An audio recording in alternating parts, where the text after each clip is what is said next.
How to report a reels on Instagram. Hello guys, today I will show you how to report a reels on Instagram. Just watch this video until the end and make sure that you subscribe and you like this video. So let's start. You will just go first and open Instagram as usually.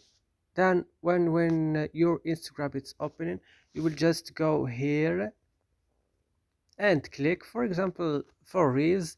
And for example, you will choose the reels that you wanna report. You will just go, for example, I wanna report this reels. I will just go here to this 3 point. Then I will go to the red word here, report. Then I will click, and then I will choose why I report this post. For example, I will choose it's spam.